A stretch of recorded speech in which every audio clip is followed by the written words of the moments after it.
Students previous slide तक जो है ना हमने बेसिकली इको वगैरह को डिस्कस किया था, हमने इको को पढ़ा था, हमने एको के बारे में डिस्कस किया था। हमने एको के बारे में ये डिस्कस किया था कि एको जो है, एको is the reflection of sound because when a sound wave travels और incident on a surface and after striking through the surface the sound wave reflects back towards the source and due to the reflection of sound waves echo is created, and we can differentiate between echo and the original sound because because echo is repeated more than once.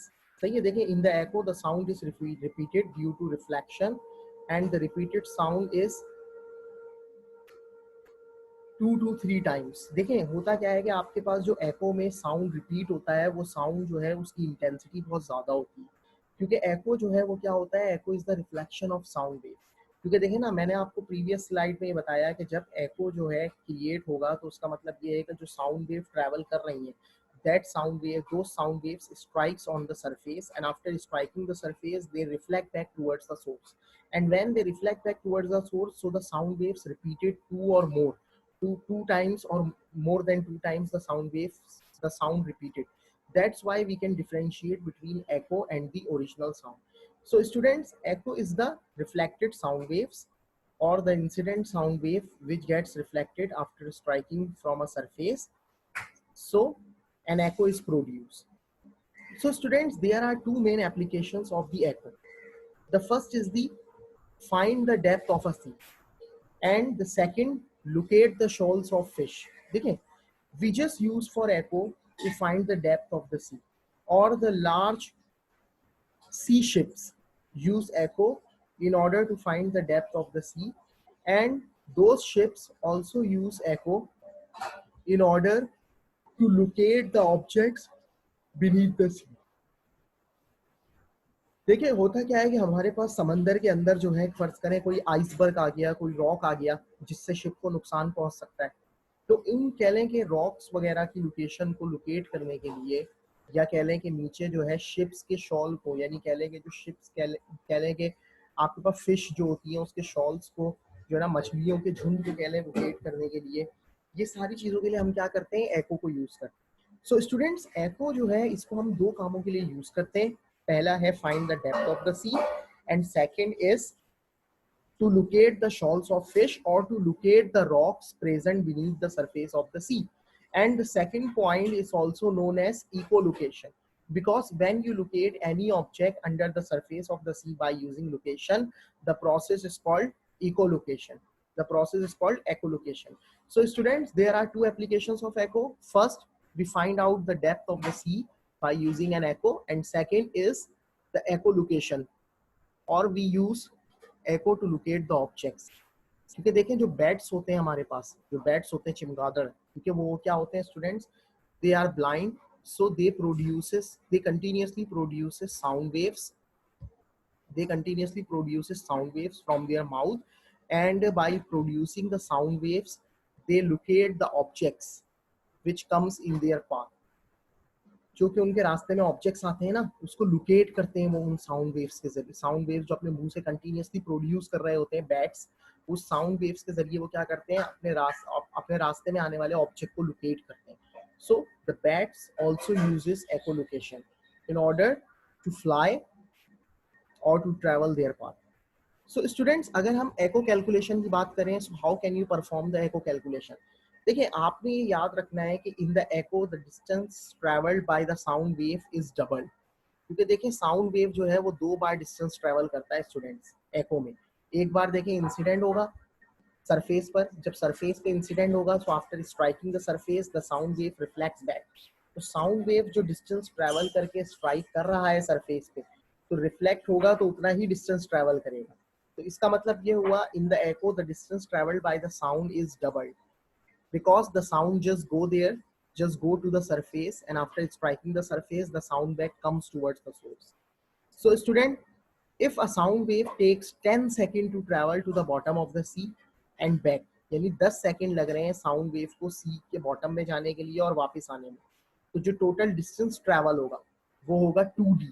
यानी फर्ज करें अगर आप कहते हैं कि भाई sound producing source से सी तक की जो डेप्थ है वो d है, और साउंड वेव को 10 सेकेंड लगे समंदर की डेप्थ में जाने के लिए और डेप्थ यानी बॉटम ऑफ द सी से वापस आने के लिए। सो टोटल डिस्टेंस कितना ट्रेवल हुआ, 2d, क्योंकि पहले वो d डिस्टेंस ट्रेवल करके नीचे गई sound waves reach to the bottom of the sea by travelling a distance d, and then after striking to the surface at the bottom of the sea, they come back towards the source by traveling the same distance d, or the depth of the sea, d. So the total distance traveled by the sound wave in this case is 2d. So students, we just use the formula for the calculation of velocity of sound waves for echoes can be calculated by v is equal to total distance traveled by sound divided by time taken. And in the case of echoes, the total distance is the 2d. So the formula for the velocity of sound becomes v is equal to 2d divided by time. So students, there is an example. A fishing boat uses a sonar to detect a shoal of fish. Now remember a point. The technology which uses echo or sound waves in order to locate the objects present beneath the surface of the sea, or the objects which comes in the path of the large sea ships.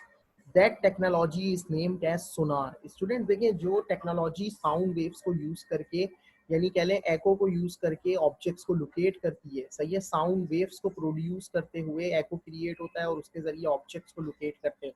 सो वो जो technology होती है ना, वो sonar कहलाती है। Sonar means sound navigation and ranging technology. So याद रखिएगा कि जो आपके पास बड़े बड़े सी शिप्स होते हैं, the large cargo sea ships, they have installed sonar technology at their bases, and by use at the bottom of the ship, and by using that sonar technology they locate the objects or the shoals of fish present beneath the surface of the sea, students, and they also find out the depth of the sea. So the sea ships uses sonar technology in order to locate the objects which comes in their path and are present beneath the surface of the sea. And sonar stands for sound navigation and ranging technology. So students, a fishing boat uses a sonar technology to detect a shoal of fish. A short pulse of sound wave is emitted from the boat and the echo from the shoal is detected 0.1 second later. यानी कि आपके पास एक short pulse जो है sound wave की वो emit हुई boat से निकली, और जो है कह लें कि एको फ्रॉम द शॉल यानी वो जाके टकराई, सही है, साउंड वेव जाके वो शॉल ऑफ द फिश से टकरा के वापस रिफ्लेक्ट बैक हुई टुवर्ड्स द सोर्स। और कितने टाइम बाद हुई, 0.1 सेकेंड्स के बाद। यानी कि टोटल जो है यानी कह लें कि साउंड वेव्स ने जो है शिप से शॉल ऑफ द फिश तक और शॉल ऑफ द फिश से टकरा के वापस रिफ्लेक्ट बैक होके टुवर्ड्स द शिप, जो टोटल जो डिस्टेंस ट्रैवल करने में उसे जो वक्त लगा वो कितना था, 0.1 second. The waves travel through sea at 1500 meter per second. This is the speed of the sound in water. Remember the point that the speed of the sound in water is 1500 meter per second, students. The speed of sound in solids is about 3000 meter per second. The speed of sound in water is about 1500 meter per second, and the speed of sound in air is about 330 meter per second. So students, now the examiner tells you to find out how far below the boat is the shoal of the fish. It means you need to find out the distance between the boat and the shoal of the fish, or the depth of the shoal of the fish. So students, the formula which we use is speed of sound is equal to distance divided by time taken. अब देखें इस case में आपको जो time दिया हुआ है वो टाइम साउंड वेव के शिप से निकल के शॉल ऑफ द फिश तक जाके और फिर शॉल ऑफ द फिश से टकरा के वापस बोट तक आने का टाइम दिया हुआ है ना, यानी साउंड के निकल के जाके वापस रिफ्लेक्ट बैक होने तक का टाइम दिया हुआ है आपको। सो आपको क्या करना पड़ेगा, आपको फाइंड करना है the depth of the shoal of fish.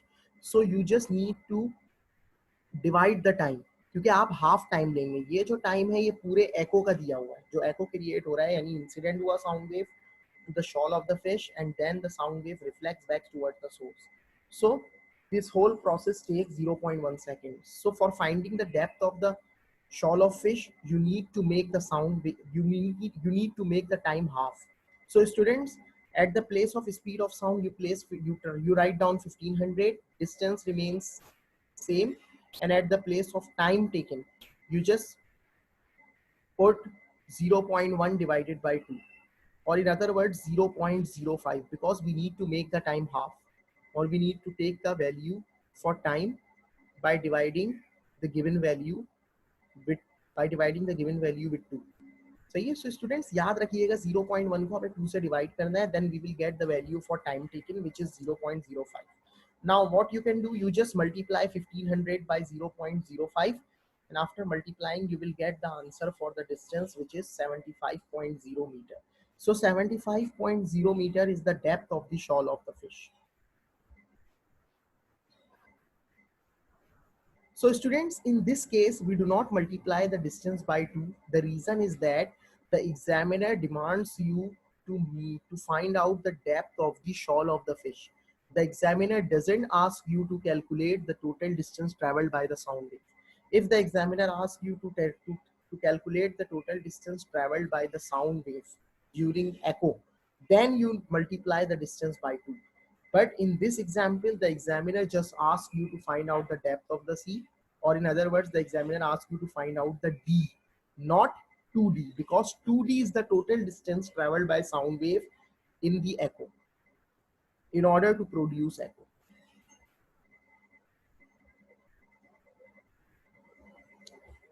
So students, this is all about echo. Now let's move forward. Now students, now we need to discuss about range of audible frequencies. देखिए जो human air होता है, हमारा जो आम human air है, हमारा human ear जो है उसकी कह लें कि जो फ्रीक्वेंसी है साउंड वेव को डिटेक्ट करने की, यानी कितनी फ्रीक्वेंसी वाले साउंड को हमारा ह्यूमन एयर जो है वो सुन सकता है या रिस्पॉन्ड कर सकता है, वो जो फ्रीक्वेंसी होगी साउंड वेव की to which are human ears responds, that frequency is called audible range of the sound waves. And student, the audible range of frequency for human beings or for human ears is from 20 hertz to 20,000 hertz. Human ear जो है वो 20 hertz से 20,000 hertz तक के दरमियान की frequency वाला sound जो है वो सुन सकता है. सही है. सो देखिए वाइब्रेटिंग सोर्स जो होती है आपके पास, जो ऑडिबल रेंज ऑफ फ्रीक्वेंसीज का साउंड प्रोड्यूस करती है, वो जो वाइब्रेटिंग सोर्सेस है वो कौन कौन सी हैं? Drums, guitars, guitar string, turning fork, और हमारा जो ह्यूमन वोकल कॉर्ड है, और इसी तरह जो हमारे लाउड स्पीकर्स की मेम्ब्रेन होती है ना, जिसे हम डायफ्राम्स भी कहते हैं, जो अप एंड आप यानी कहले अंदर बाहर मूव कर रही होती है जब लाउड स्पीकर को आप बजाते हैं. सही है. जब लाउड स्पीकर को आप चलाकर गाने वगैरह सुन रहे होते हैं, when you hears the songs from the loud speaker, then the membrane of the woofers present inside your speaker starts to vibrate outward and inward. So that membrane is also known as diaphragm. So diaphragms of the loudspeaker also vibrates and produces a sound wave in the range which lies in the audible range of human ear. So students, audible sound waves जो होती है उनकी अगर audible sound waves की frequency जो है वो 20 hertz से कम हो जाए तो वो sound waves कहलाएंगी इंफ्रासोनिक. ये सही है. और याद रखिएगा इंफ्रासोनिक साउंड वेव्स जो होती हैं इनकी जो सोर्सेस हैं उसमें इंक्लूड है अर्थक्वेक्स, थंडर्स, वोल्केनोस, और जो वेव्स प्रोड्यूस होती हैं bye vibrating heavy machinery.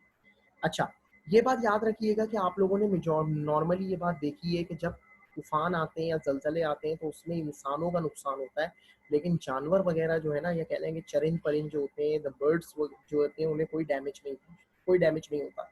The reason is that कि अल्लाह ताला ने जो है ना, कह लें कि एनिमल्स वगैरह को ये हेयरिंग कैपेबिलिटी दी है कि they are capable of hearing the infrasonic range of frequencies. Infrasonic sound को हमारे जो एनिमल्स वगैरह हैं वो क्या कर सकते हैं? सुन सकते हैं.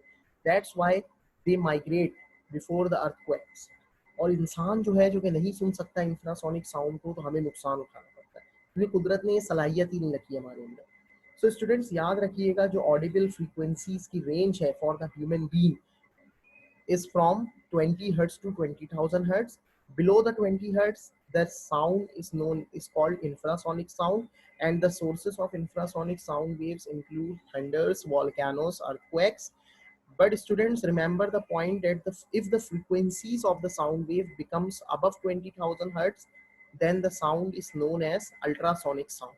And the audible range of and the sources of ultrasonic sounds are dogs, cats, जो आपके पास साउंड, यानी कह लेंगे डॉग्स और कैट्स वगैरह जो साउंड प्रोड्यूस करते हैं, यूँ कह लेंगे डॉग विसिल जो होती है, डॉग विसिल जो साउंड प्रोड्यूस करती है, वो साउंड जो है वो अल्ट्रासोनिक साउंड कहलाता है.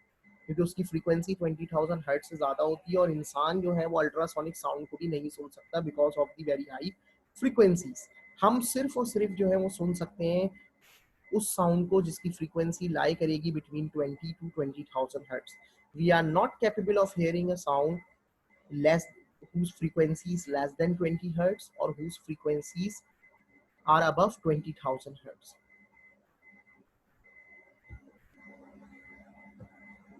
Now students, ultrasounds. So students, audible sound is from the range of the range of frequency for audible sound is from 20 hertz to 20,000 hertz, and the ultrasounds are the sound waves with frequencies greater than 20,000 hertz, and human beings are not capable of hearing the ultrasounds, like taking an example of dog whistle. So students, dog whistle is the best example for ultrasound because we are not able to hear the sounds produced by dog whistle because the frequency of that sound is above 20,000 hertz. So students, Audible range की जो frequency है वो 20 to 20,000 hertz है, but यहाँ पे ये point याद रखना है कि 20,000 हर्ट्स का मतलब ये नहीं है कि आप 20,000 हर्ट्स पे साउंड प्रोड्यूस करें। होता क्या है कि इतनी फ्रीक्वेंसी वाला साउंड जो है वो हमारे एयर्स को क्या कर सकता है, डैमेज कर सकता है। आप लोगों ने बास मरतबा देखा है ना कि जब आप सॉन्ग्स वगैरह मतलब when you are listening songs on the loud speaker and if you increase the voice continuously then that sound waves produces headache. वो दर्द पैदा कर रही होती है आपके सर में और आपके कानों को भी सुनने में बड़ी तकलीफ हो रही होती है। तो याद रखिएगा 20 to 20,000 hertz is the range for the audibility, but it doesn't mean you produce sound on 20,000 hertz and enjoy that sound. वो साउंड जो है 20,000 हर्ट्ज फ्रीक्वेंसी वाला साउंड आपको नुकसान पहुंचा सकता है। सुन तो आप लेंगे लेकिन हो सकता है कि आपके कान के ड्रम्स जो है, एयर ड्रम्स वगैरह को बहुत ज़्यादा नुकसान पहुंचे। सो स्टूडेंट्स, अल्ट्रासाउंड वो साउंड वेव्स होती हैं जिनकी फ्रीक्वेंसी जो है वो ग्रेटर देन 20,000 हर्ट्ज होती है, एंड इंफ्रासाउंड्स और infrasonic sounds are the sound waves with frequency below 20 hertz. So students, there are some uses of ultrasound. The first use is we use ultrasound in order to clean street lights by immersing the lightning unit in a tank of water and using ultrasound waves to dislodge the dust particle from the surface of the unit. इसी तरह jewellery और आपके पास कह लें कि जो बहुत ही छोटे छोटे मैकेनिकल कंपोनेंट्स होते हैं या इलेक्ट्रॉनिक कंपोनेंट्स होते हैं या प्लास्टिक वेल्ड्स जो हैं, इन सब को कह लें कि क्लीन करने के लिए हम क्या करते हैं, अल्ट्रासाउंड को यूज़ करते हैं स्टूडेंट।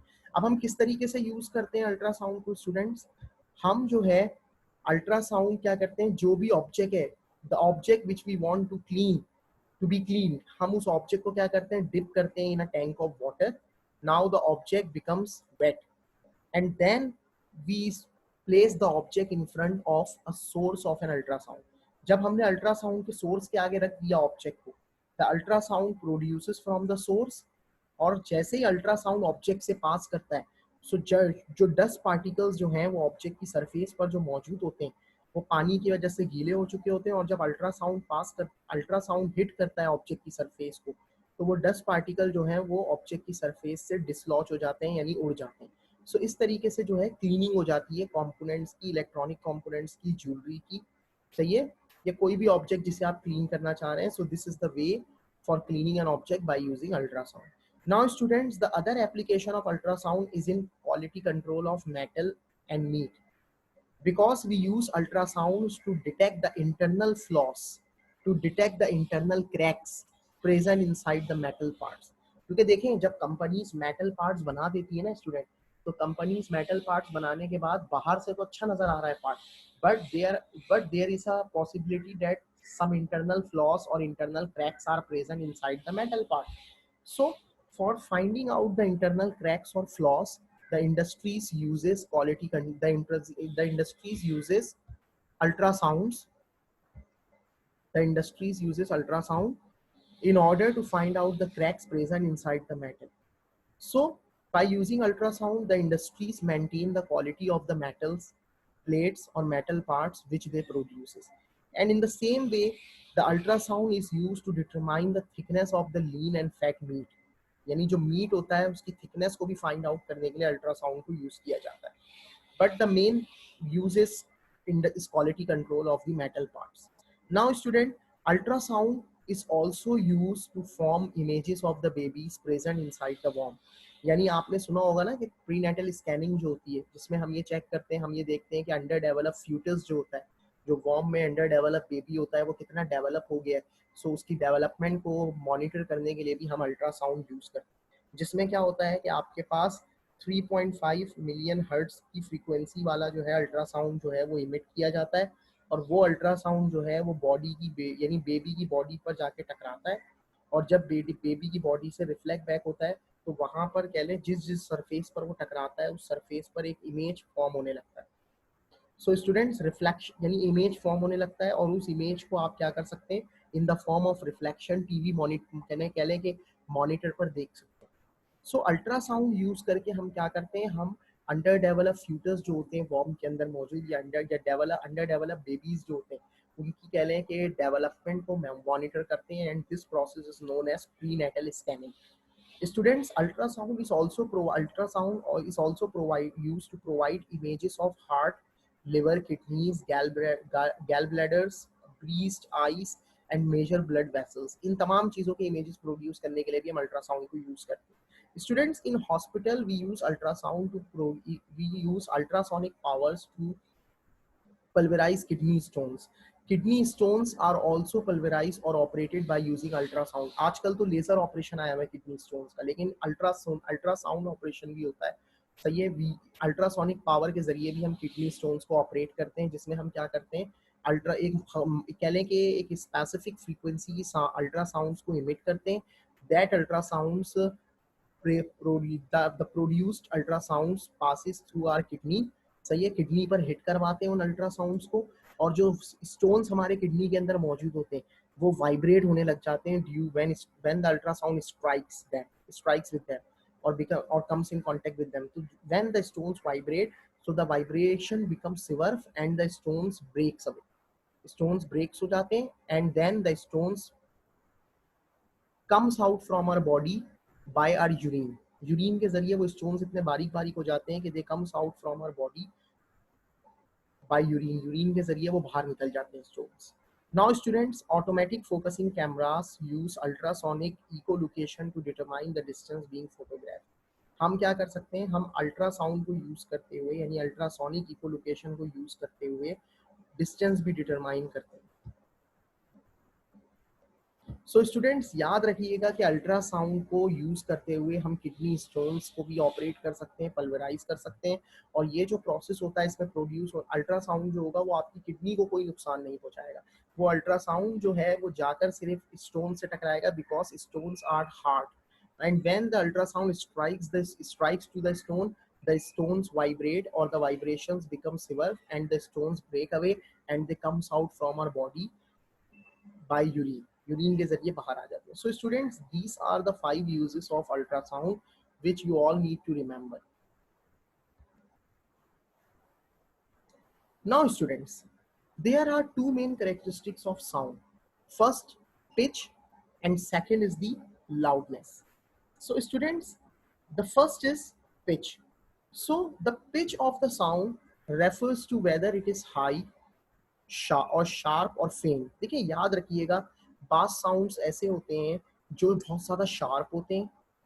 सही है, तो याद रखिएगा कि ऐसे जो साउंड्स हैं जो शार्प हैं, their pitch is higher because the pitch depends upon the frequency of the sound wave.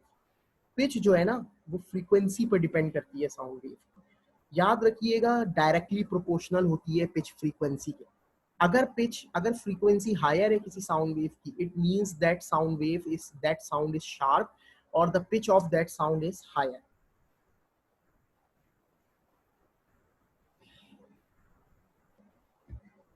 So students, pitch जो होता है ना, पिच जो है वो एक तरह की करेक्टरिस्टिक है साउंड वेव की.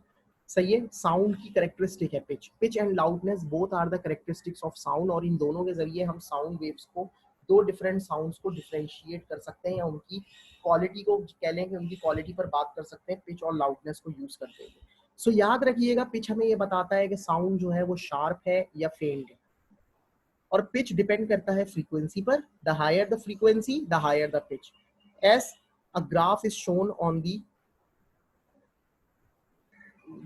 Right hand side, on the top of the right hand side. देखिए दो ग्राफ है आपके पास राइट साइड, टॉप पर राइट साइड के। देखें फर्स्ट ग्राफ में जो फ्रीक्वेंसी है वो कितनी है स्टूडेंट्स, 2 वेव्स है ना, तो 2 हर्ट्ज है फ्रीक्वेंसी। और इसी के नीचे जो ग्राफ है उसमें देखें कितनी वेव्स मौजूद है, 1, इसमें देखें वेव्स कितनी मौजूद है, 1 2 3 एंड 4। सो देखें याद, देखें आप ये देखें कि फ्रीक्वेंसी जो है ऊपर वाले ग्राफ की 2 हर्ट्ज की, नीचे वाले ग्राफ की 4 हर्ट्ज है। Now the frequency becomes 2 times from the original graph or increases twice from the original graph or becomes double from the original graph. So it means the pitch also becomes double because the pitch depends upon the frequency. If the frequency of the sound wave increases, then pitch also increases. So students, the second characteristic is loudness, and by using the loudness we can differentiate that either the sound is loud or soft, यानी sound loud है या soft है, loudness के जरिए हम इसमें distinguish कर सकते हैं इसके दरमियान कि sound is the loud or soft, either the sound is loud or soft. And the loudness of a sound depends upon the amplitude of the sound wave. तो याद रखिएगा the loudness of the sound is directly proportional to the amplitude of the sound wave. If the amplitude is larger, then the sound becomes louder. If the amplitude is smaller, then the sound becomes or the sound produced is soft. So देखें यहाँ पे जो second graph आपको show हो रहा है, original graph जो है वो आपके पास ये रहा, इस पे मेंशन है ओरिजिनल ग्राफ। और जो आपके पास एम्पलीट्यूड जो सेकंड ग्राफ है जो अबव है ओरिजिनल ग्राफ से, आप देखें उसका एम्पलीट्यूड बहुत ज़्यादा है। एम्पलीट्यूड क्या होता है, आपकी सेंट्रल पोजीशन से जो मैक्सिमम डिस्प्लेसमेंट ट्रैवल किया हुआ है वेव ने, वो एम्पलीट्यूड कहलाता है। तो देखें सेकंड ग्राफ जो है उसका एम्पलीट्यूड जो है वो ओरिजिनल ग्राफ से डबल है। The amplitude is 2 times the original, the amplitude is 2 times to the amplitude of original graph. It means the loudness also becomes twice or double, the loudness also becomes double. तो देखें आपका amplitude double हो गया तो loudness भी double हो गई। So students, amplitude, loudness depends upon the amplitude of the sound wave. If the amplitude increases, then the loudness increases. So students, there are two characteristics of sound waves or sounds. Pitch, loudness. Pitch helps us to differentiate between to pitch helps us to differentiate either the sound is sharp or faint, and pitch depends upon the frequency of the sound wave. If the frequency is higher, the pitch is higher. If the frequency is lower, the pitch is lower. And students, the second characteristic is loudness. By the help of loudness, by using these characteristics, we can differentiate that either the sound is loud or soft. And loudness depends upon the amplitude of the sound wave. If the amplitude is larger, it means the sound is louder. If the amplitude is smaller, it means the sound is soft. So student, these are the two characteristics of sound waves which you all need to remember.